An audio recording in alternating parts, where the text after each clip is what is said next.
Selamat pagi, Pak Tuga.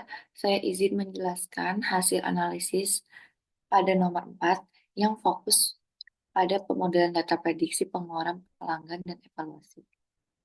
Nah, yang pertama adalah pemilihan dan pengujian model.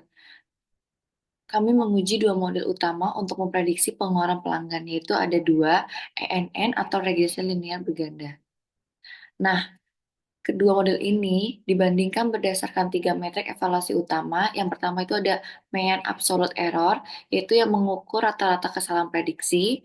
Yang kedua MSA atau mean square error, atau yang memberikan penalti lebih besar untuk kesalahan besar, atau R square, mengukur kemampuan model menjelaskan variabilitas data.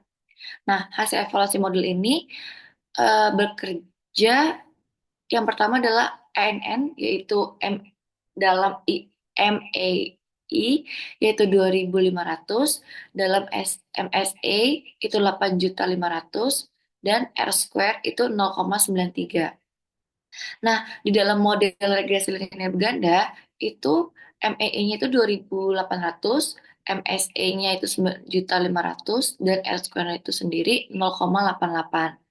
Nah, keunggulan dari artikel neural network atau yang kita bisa sebutkan itu ANN, itu tuh MAA dan MS-nya tuh lebih rendah sebesar 2.500,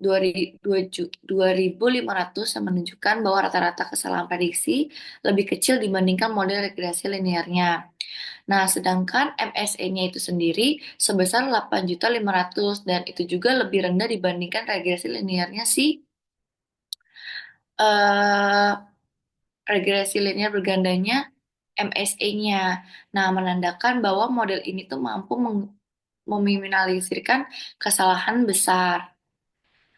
Dan R square itu sendiri tuh lebih tinggi dan memiliki sebesar 0,93, yang berarti itu 93% yang memvariabilitas data dapat yang dijelaskan oleh model, dan lebih jauh tinggi dibandingkan regresi linear yang hanya mencapai S-square sebesar 0,88.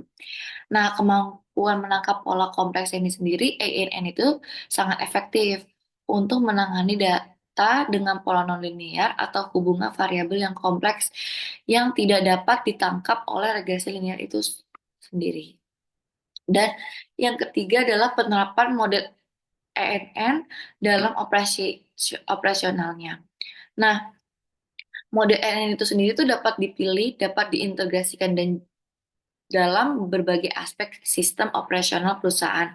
Seperti yang pertama, eh, prediksi pengeluaran bulanannya. Sistem itu sendiri dapat memproses data pelanggan secara otomatis seperti usia, wilayah durasi, langganan, dan paket internet untuk menghasilkan prediksi pengeluaran pelanggan itu sendiri. Nah, segmentasi pelanggan itu sendiri dengan adanya hasil prediksinya, perusahaan dapat mengelompokkan pelanggan berdasarkan pola pengeluaran. Dan pelanggan juga dengan mengeluarkan pengeluaran tinggi dapat ditargetkan untuk program loyalitas atau paket eksklusif. Dan pelanggan juga dapat dengan lebih mudah dengan pengeluaran rendah dapat diberikan promosi untuk meningkatkan pembelian. Dan strategi harga dan penawaran itu sendiri, eh, hasilnya dapat digunakan untuk menyusun paket harga yang sesuai dengan segmen pelanggan tertentu. Contohnya, menawarkan diskon atau fitur tambahan pada pelanggan dengan potensi meningkatkan pendapatan bagi perusahaan itu sendiri dong. Nah, alasan saya untuk memilih model INN itu pertama akurasinya tinggi. INN itu juga sendiri memiliki performa terbaik pada semua matriks evaluasi, seperti MAA, MSA, atau R square. Kedua, fleksibilitas dalam menangani data kompleks.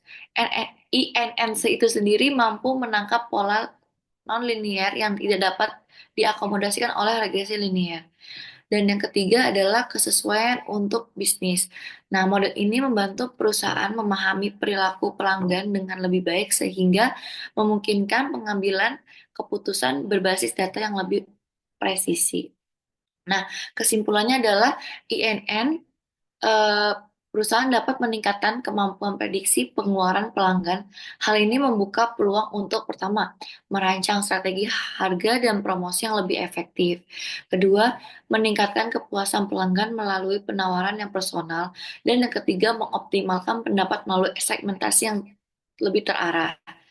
Sekian dari saya. Assalamualaikum warahmatullahi wabarakatuh.